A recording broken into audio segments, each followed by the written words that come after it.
Bismillahirrahmanirrahim. Assalamualaikum warahmatullahi wabarakatuh.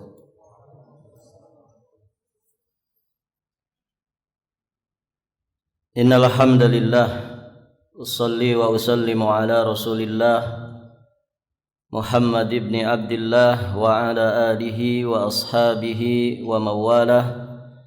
Asyhadu an la ilaha illallah wahdahu rabbi la syarikalah. Wa asyhadu anna Muhammadan abduhu wa rasuluh. Qala Allah Ta'ala fil Qur'anil Karim, ya ayyuhalladzina amanu taqullaha haqqa tuqatih wa la tamutunna illa wa antum muslimun, amma ba'd. Fa ya ayyuhal hadirun i'lamu arsyadakumullah fa inna asdaqal hadithi kitabullah wa khairal hadyi hadyu Muhammadin sallallahu alaihi wa alihi wasallam. Allahumma 'allimna ma yanfa'una wanfa'na bima 'allamtana wa zidna ilman. Para hadirin ikhwati fid din wa akhawat fillah, rahimani wa rahimakumullah. Alhamdulillah, pada kesempatan ini insyaallah taala kita akan melanjutkan bab berikutnya. Qala al-muallif al-imam al-mujaddid Syekhul Islam Muhammad At-Tamimi An-Najdi Al-Hambali rahimahullahu ta'ala, bab man haqqaqat tauhid dakhala al-jannata bighairi hisabin. Barang siapa yang mentahqiq tauhid, maka pasti dia akan masuk surga tanpa hisab. Baik, para jamaah yang dirahmati Allah, bab ini sesungguhnya masih erat kaitannya dengan bab sebelumnya, bab fadlut tauhid wa ma yukaffiru minadz dzunub, bab tentang keutamaan tauhid, bahwa tauhid itu akan menggugurkan dosa-dosa. Namun di bab ini, para jamaah yang dirahmati Allah, muallif menjelaskan di bab ini secara khusus fadilah tauhid yang tertinggi daripada fadilah-fadilah yang disebutkan di bab sebelumnya, yakni masuk surga tanpa hisab. Dan pernah kita sampaikan, orang itu masuk surga dengan beberapa kategori atau beberapa model. Yang paling tingginya adalah masuk surga tanpa hisab, tanpa azab. Jadi dia masuk surga tanpa hisab. Ini yang paling tertinggi. Yang kedua, masuk surga dengan proses hisab.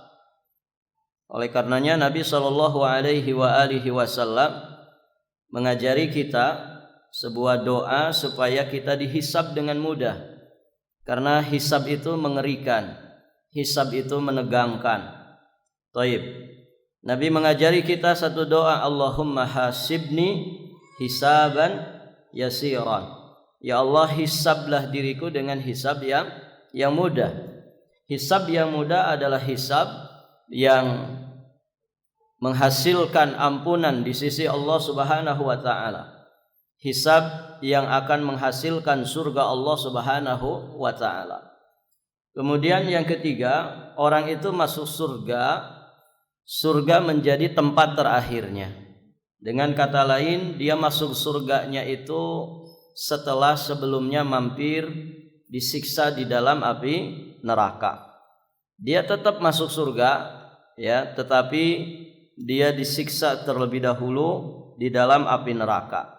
Tentu para jamaah yang dirahmati Allah, semua model ini, tiga model masuk ke dalam surga Allah Subhanahu wa taala ini, semuanya adalah bukti tentang keistimewaan dan keutamaan tauhid yang ada pada para hamba. Karena ahli tauhid sebagaimana disebutkan di bab sebelum ini, ahli tauhid pasti akan masuk ke dalam surga. pasti masuk ke dalam surga. Maka setidak-tidaknya ya masing-masing kita berupaya untuk menjaga iman dan Islam kita, menjaga tauhid kita sampai nanti kita diwafatkan Allah Subhanahu wa taala, jangan sampai lepas dari jiwa raga kita.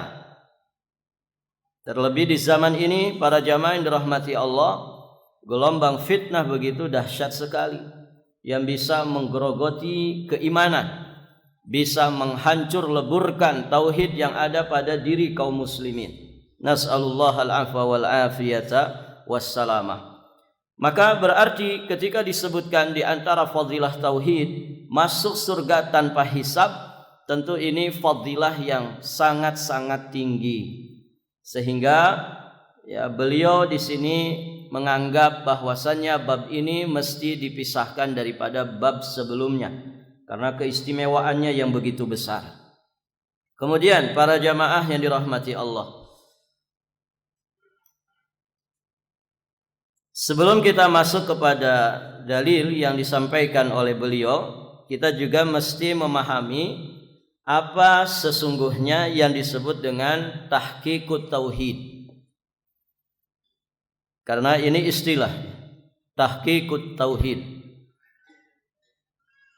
dari kata haqqaqa yuhaqqiqu tahqiqan.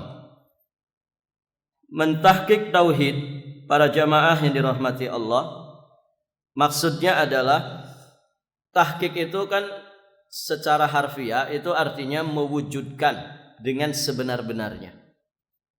Berarti mentahqiq tauhid adalah merealisasikan tauhid semurni-murninya dengan sebenar-benarnya. Direalisasikan, diamalkan tauhid itu dengan sebenar-benarnya, dengan sesungguh-sungguhnya. Artinya ini berarti ada di tingkatan yang paling maksimal. Ya, bagaimana orang itu mentahqiq tauhidnya. Dia berusaha sungguh-sungguh untuk bisa memurnikan tauhidnya itu. Dan tauhid itu para jamaah yang dirahmati Allah akan semakin murni sekadar dengan selamatnya ahli tauhid dari 3 perkara. Yang pertama adalah kesyirikan, besar ataupun kecilnya. Kesyirikan nampak ataupun yang tidak nampaknya. Ini yang pertama. Yang kedua, para jamaah yang dirahmati Allah, tauhid ini tidak akan murni, tidak akan bisa kita realisasikan dengan sebenar-benarnya kalau kita tidak selamat dari kotoran tauhid yang kedua. Nah, itulah yang disebut dengan bid'ah atau mukhalafat sunnah Rasulullah sallallahu alaihi wasallam, yakni menyelisihi sunnah Nabi sallallahu alaihi wasallam. Nah, kita harus berusaha membersihkan ini sebersih-bersihnya. Kemudian yang ketiga, tahqiq tauhid tidak akan terwujud kecuali dengan kita membersihkannya dari segala macam bentuk dosa dan maksiat. Dosa dan maksiat. Ketika 3 ini para jamaah yang dirahmati Allah, semakin kita selamat darinya, semakin kita bisa menjauhinya sejauh-jauhnya, maka semakin sempurna pula tahqiq tauhid yang kita lakukan. Jadi sekali lagi, untuk bisa membersihkan tauhid, untuk bisa mentahqiq tauhid, kita harus membersihkan tauhid kita dari 3 macam ini.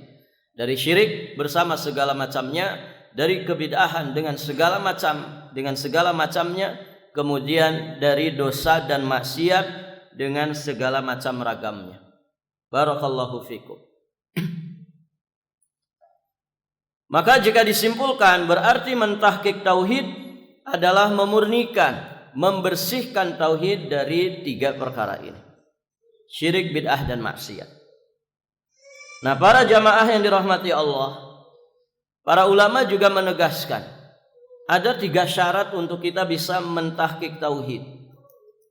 Jadi untuk bisa selamat dari 3 perkara tadi, syaratnya 3. Yang pertama, kita mesti memiliki ilmu.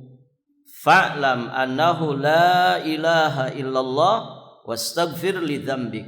Fa'lam. Ini perintah dari Allah untuk kita mengilmui. Mengilmui tentang apa? La ilaha illallah. Bahwasanya tidak ada ilah yang hak melainkan hanya Allah semata. Ini syarat pertama. Kemudian syarat yang kedua, para jamaah yang dirahmati Allah, kita mesti meyakini kebenaran tauhid. Buah daripada ilmu diantaranya adalah al-yakin. Kita punya keyakinan.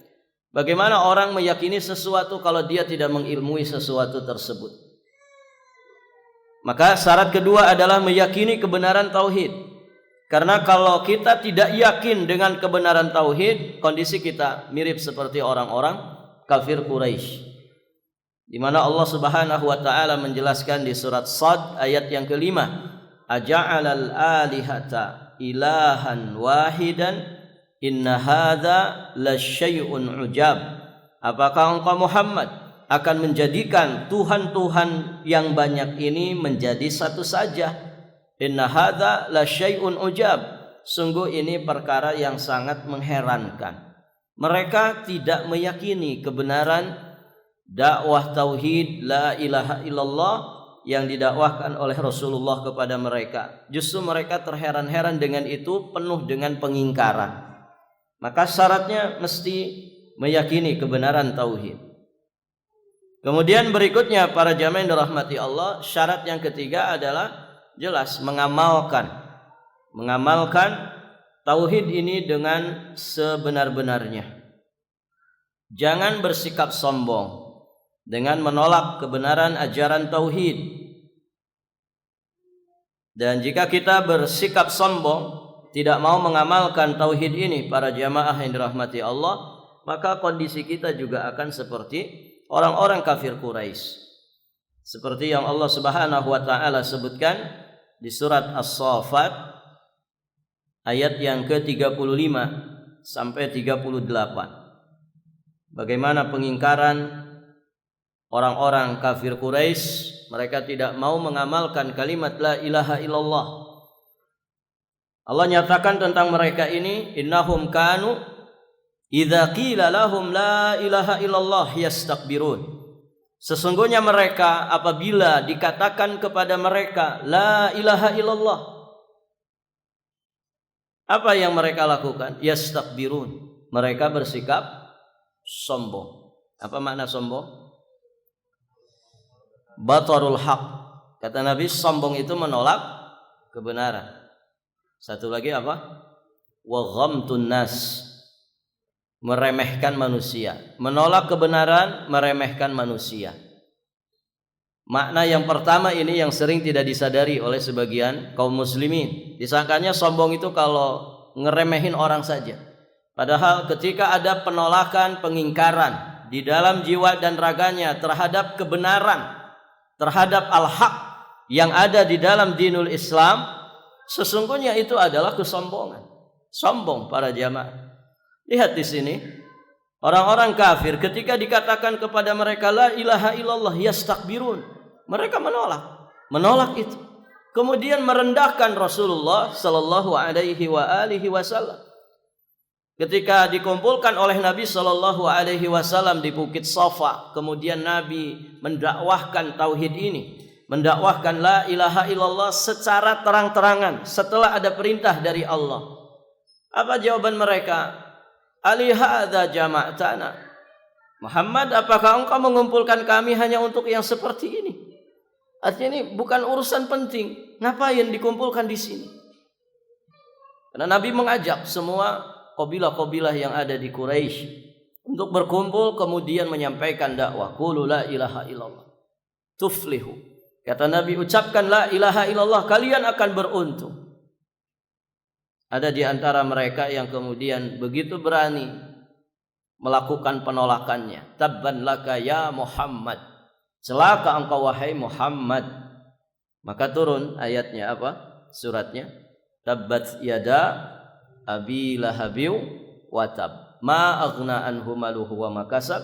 Sayasla narun dzata lahab wa imra'atuhu hammalatal hatab fi jidiha hablum mim masad. Ini karena penolakannya. Nunjuk-nunjuk Rasulullah. Menunjukkan apa? Dia menolak ajaran, menolak dakwahnya Rasulullah sallallahu alaihi wasallam sekaligus meremehkan Nabi. Ini hakikat kesombongan.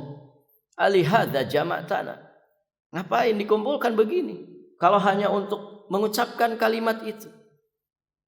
Intinya mereka sombong, menolak dan meremehkan Nabi sallallahu alaihi wasallam. Maka dituduhlah, diremehkan, dicaci, dihina, dimaki Rasulullah sallallahu alaihi wasallam dan juga difitnah.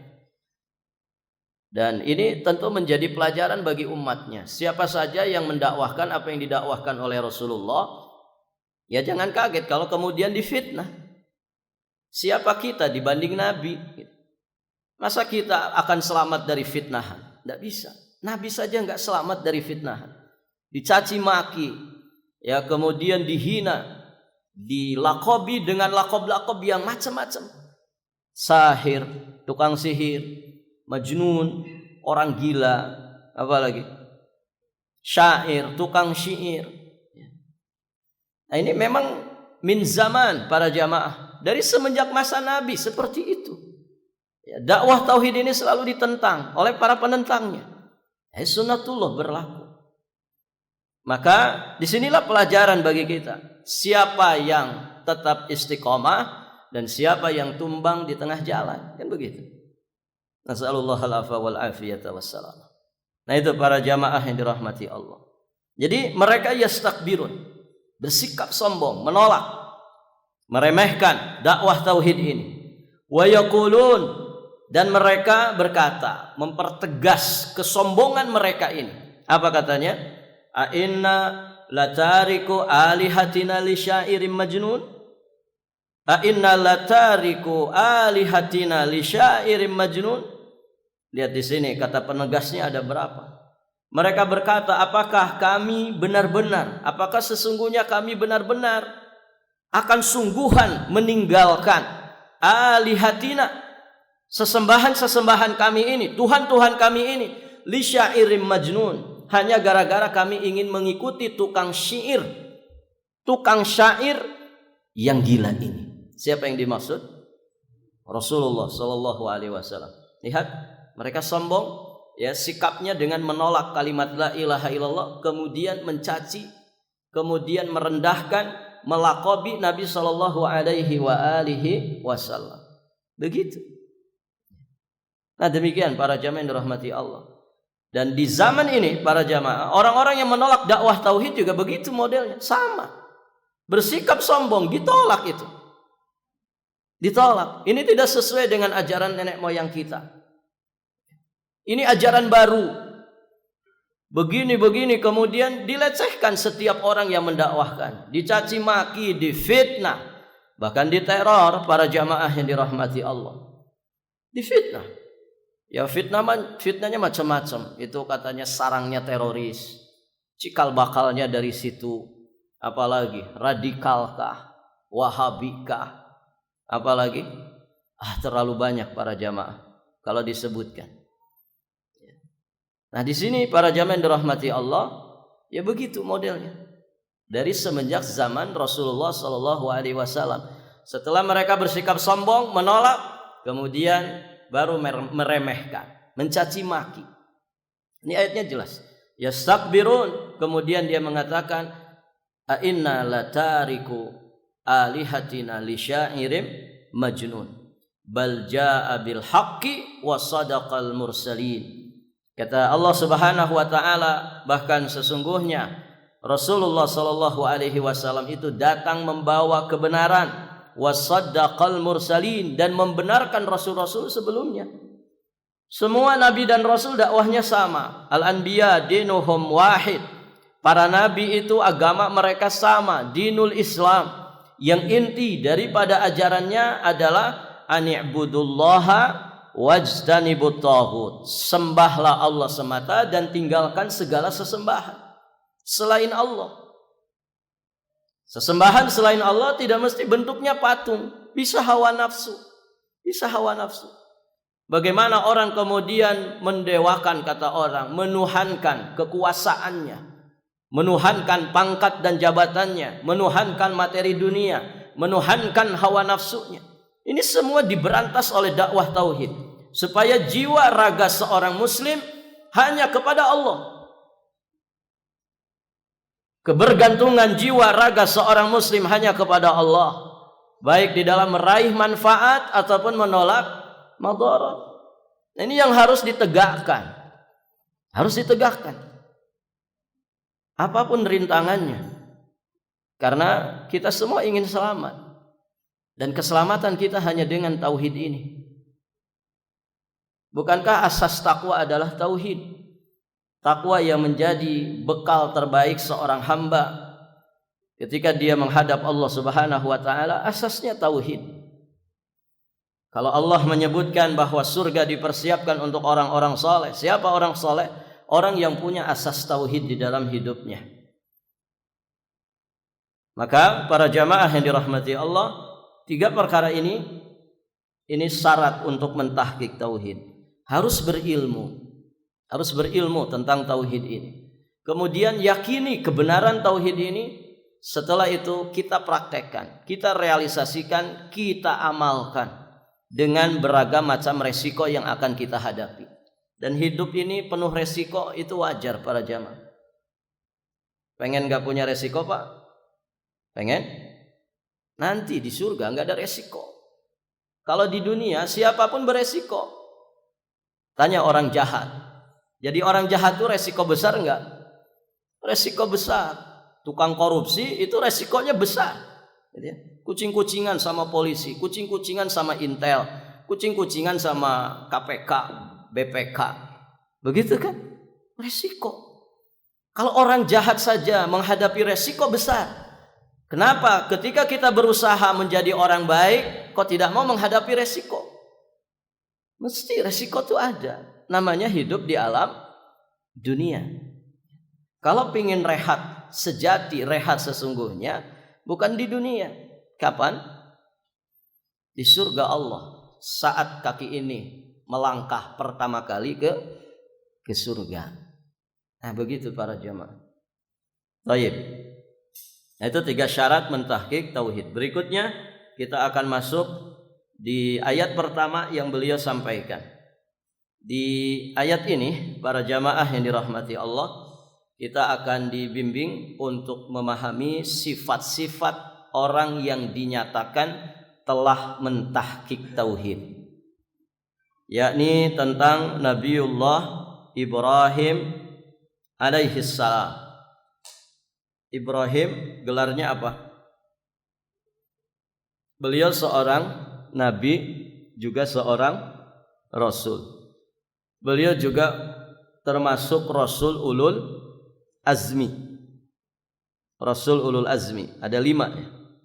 Sepakat para ulama, Nabi Ibrahim makomnya di bawah Nabi kita, Nabi Muhammad sallallahu alaihi wa alihi wasallam. Nabi Muhammad, Nabi Ibrahim.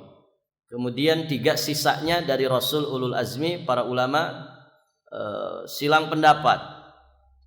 Siapa yang ketiga, siapa yang keempat, siapa yang kelima. Sebagian pendapat menyatakan yang ketiga itu adalah Nabiullah Musa alaihi salam. Kemudian yang keempatnya Nabi Isa, dan yang terakhir adalah Nabi Nuh alaihi salam. Baik, apalagi gelarnya? Beliau juga digelari dengan Khalilullah atau Khalilur Rahman, kekasih sejatinya Allah. Beliau juga digelari dengan Abul Anbiya, bapaknya para nabi. Karena nabi dan rasul setelah beliau itu semua nasabnya nyambung kepada beliau. Baik, para jamaah dirahmati Allah. Beliau punya putra Nabiullah Ismail, kemudian punya putra Nabiullah Ishak. Dari Nabi Ishak inilah nabi dan rasul dari kalangan Bani Israel. Kemudian dari zuriatnya Nabiullah Ismail alaihi salam, ya, lahirlah Nabi kita Muhammad sallallahu alaihi wa alihi wasallam melalui jalur kakek, yakni Adnan. Ya. Taib, para jamaah yang dirahmati Allah. Di sini dinukilkan ayat di surat An-Nahl ayat 120 menjelaskan tentang sifat orang yang dinyatakan oleh Allah telah mentahqiq tauhidnya. Siapa itu? Yakni Nabiullah Ibrahim alaihi salam. Allah Subhanahu wa taala berfirman ba'da a'udzu billahi as-sami'il 'alim minasyaitonir rajim min hamzihi wa nafthihi wa nafthihi. Inna Ibrahima kana ummatan qanitan lillahi hanifan wa lam yaku minal musyrikin. Perhatikan baik-baik ayatnya. Inna Ibrahima kana ummatan qanitan lillah hanifan wa lam yaku minal musyrikin. Sesungguhnya Ibrahim adalah seorang ummah. Salah satu makna ummah adalah imam. Qanitan. Nabi Ibrahim itu qanit, orang yang taat, menjadi teladan dalam ketaatan, dalam kepatuhannya kepada Allah Subhanahu wa taala. Hanifan. Kemudian beliau juga orang yang hanif, orang yang lurus akidahnya, berpaling dari kesyirikan menuju tauhid. Dipertegas lagi oleh Allah, walam yakum minal musyrikin. Dan Nabiullah Ibrahim sama sekali beliau tidak termasuk orang-orang yang berbuat syirik kepada Allah. Ada berapa sifat di sini? Ada berapa ikhwan? Ada 4 sifat yang Allah Subhanahu wa taala sebutkan tentang Nabi Ibrahim alaihi salam. Baik. Sifat yang pertama, beliau itu adalah seorang ummah. Ummah yang dimaksud di sini itu adalah seorang imam. Imam itu apa? Pemimpin. Pemimpin di dalam kebaikan. Ini pujian dari Allah Subhanahu wa taala atas kemuliaan sifat dari Nabiullah Ibrahim alaihi salam sebagai imamul muwahhidin, imamnya para ahli tauhid. Beliau disifati dengan ummah yang artinya adalah imam. Kita pernah membahas ya beberapa definisi ummah.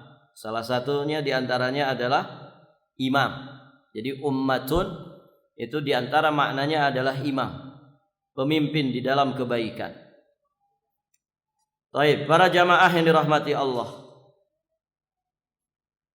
Beliau adalah imam di dalam kebaikan. Maksudnya apa? Beliau tidak hanya menjadi teladan di dalam kebaikan, juga menjadi teladan di dalam menyampaikan kebaikan kepada umat. Artinya beliau adalah seorang pembimbing. Jelas ya.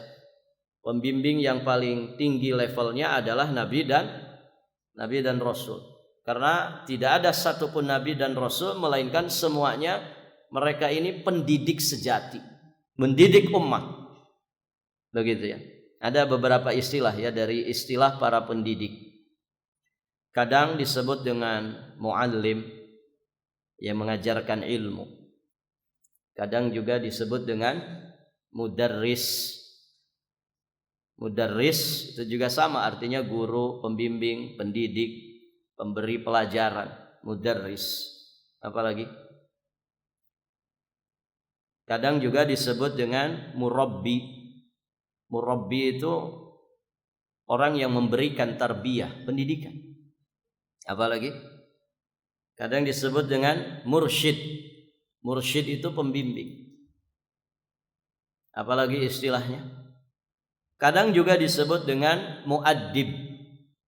Muaddib, orang yang mengajarkan adab, pendidikan, akhlak. Muaddib. Kadang pendidik juga disebut dengan muhadzib. Hadzaba yuhadzibu. Muhadzib.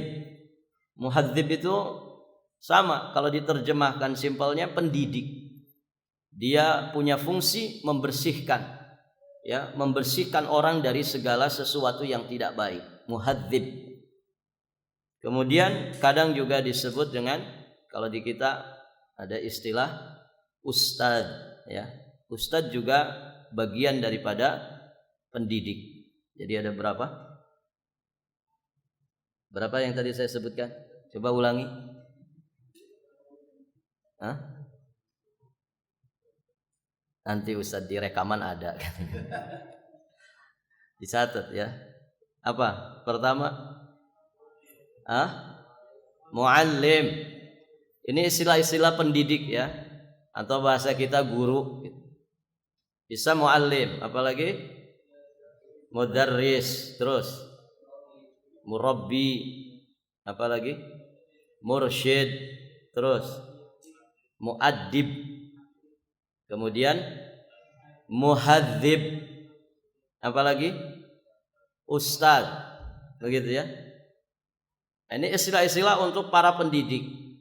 Nah, tidak ada pendidik yang mencakup itu semua kecuali para nabi dan rasul. Sefasih-fasihnya dai, sebagus-bagusnya pendidik, pembimbing adalah para nabi dan rasul. Begitu. Artinya karakter-karakter ini semua ada semua.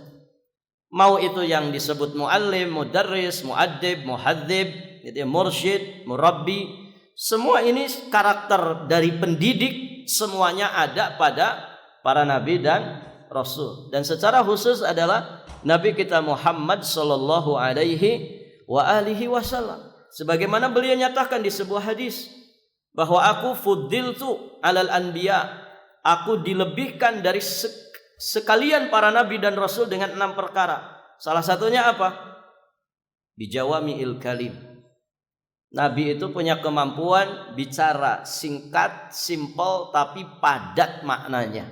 Nah, itulah Rasulullah. Beda dengan manusia zaman ini. Ngomong 2 jam, nggak ada bobotnya. Debat aja masalah politik.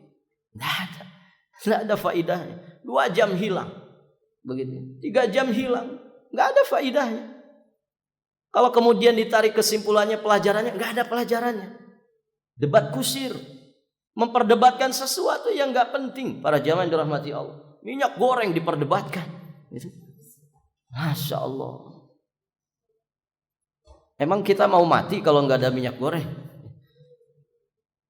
Baik, para jamaah yang dirahmati Allah. Kemudian berprasangka liar, oh ini itu, masya Allah.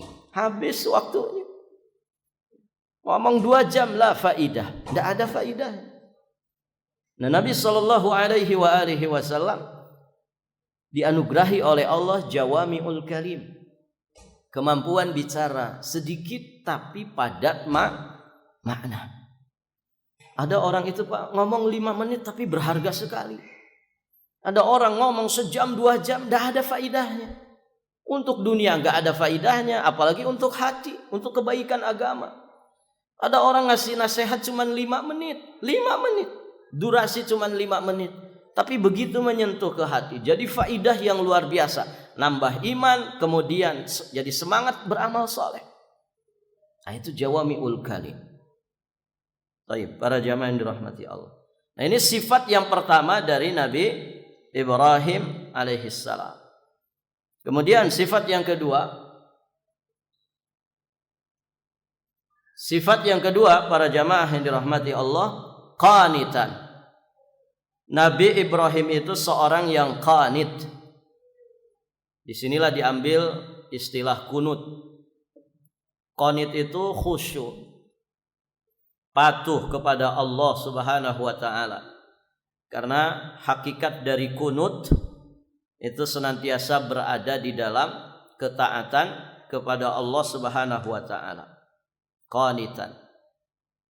Makanya ada sebagian kita mungkin menamakan anaknya Konita.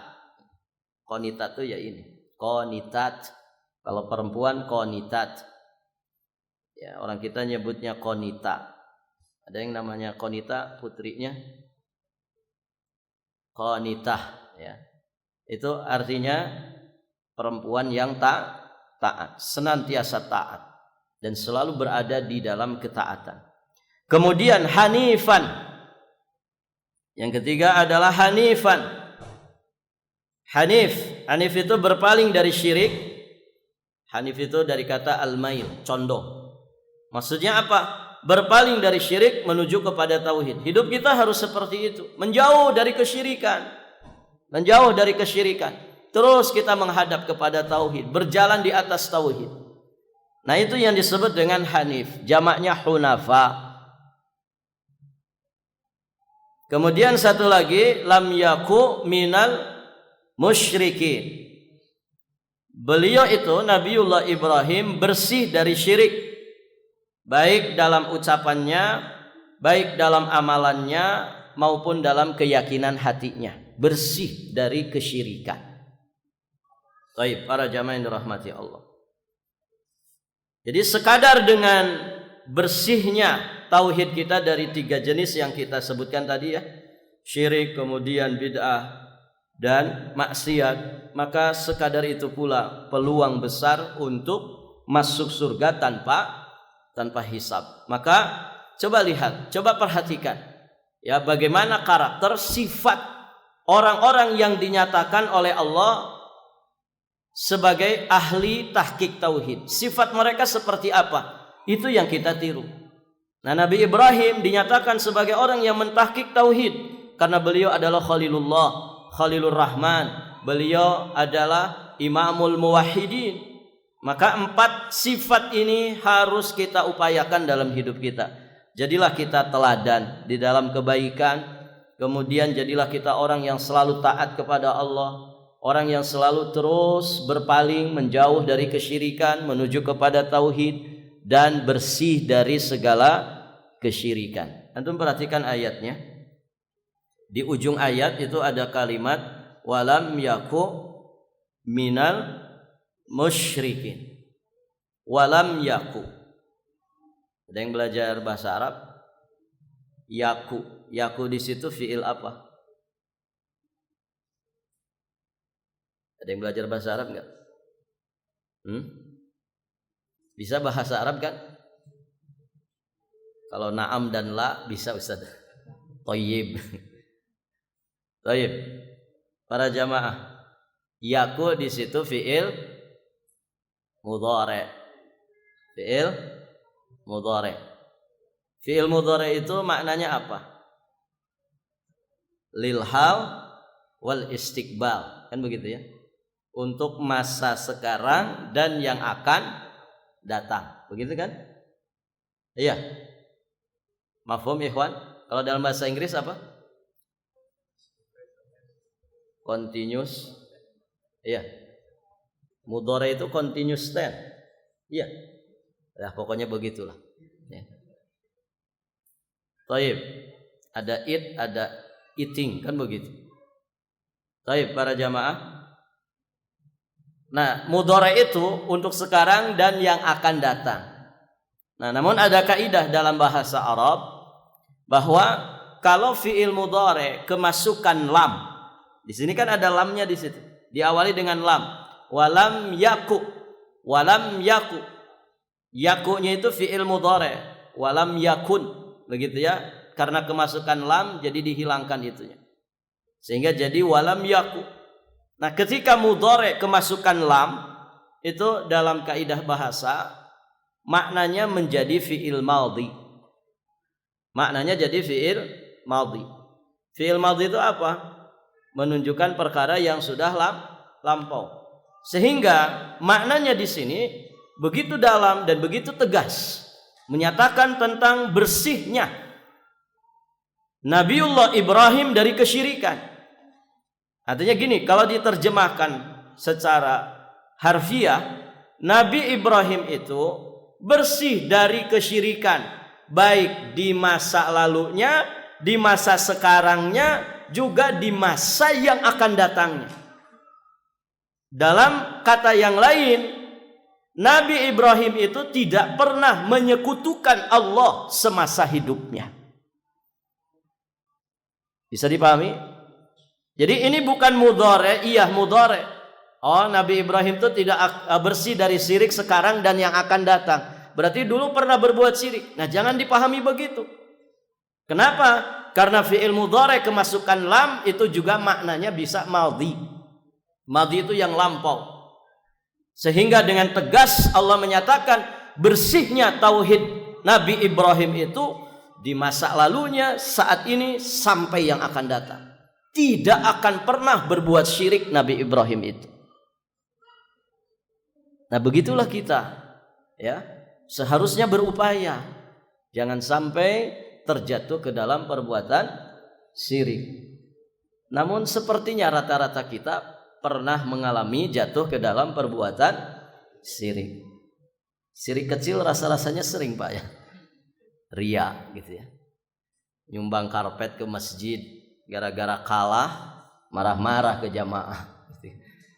Kenapa kalian tidak memenangkan saya? Marah-marah. Saya kan sudah sumbang ini karpet 5 sok, ya. 1 meternya yang 1 juta, karpet tebal, begitu ya. Berapa hitung? Ada uang saya di sini 50 juta, bahkan mungkin 100 juta. Ya, gara-gara kalah marah-marah dia. DKM-nya pinter, kita balikin, ya. Karpetnya dibalikin, dilemparin ke rumahnya, makan tuh karpet. Barakallahu fikum. Ini apa namanya? Ada udang dibalik ote-ote. Nyumbangnya enggak ikhlas, ria, ada niatan duniawi di situ. Nah, ini kan syirik para jamaah. Ria itu syirik, sum'ah itu syirik. Maka ya Nabi ngajarin kita satu doa, Allahumma inni a'udzubika an usyrika bika syai'an a'lamuhu wa astaghfiruka lima la a'lam. Ya Allah, sesungguhnya aku berlindung kepadamu dari menyekutukanmu dengan sesuatu apapun, padahal aku mengetahuinya. Dan aku berlindung kepadamu, aku memohon ampun kepadamu ya Allah dari dosa yang tidak aku ketahui. Ini doa perlindungan dari perbuatan syirik. Baik, para jamaah yang dirahmati Allah, sampai di sini pelajaran kita. Baru 1 dalil yang kita bahas. Masih ada sisa sekitar 2 dalil lagi. Karena waktu sudah masuk, kita cukupkan saja sampai di sini. Subhanakallahumma bihamdika asyhadu an la ilaha illa anta astaghfiruka wa atubu ilaik. Kita memohon kepada Allah dengan seluruh asma-Nya yang husna, seluruh sifat-sifatnya yang maha tinggi. Semoga Allah Subhanahu wa taala memanjangkan usia kita semua di atas keistiqomahan, di atas iman dan Islam, dan kita memohon kepada Allah semoga Allah menyampaikan usia kita ke bulan Ramadan. Amin. Allahumma ya rabbal alamin. Subhanakallahumma wa bihamdik asyhadu an la ilaha illa anta astaghfiruka wa atubu ilaik. Assalamualaikum warahmatullahi wabarakatuh.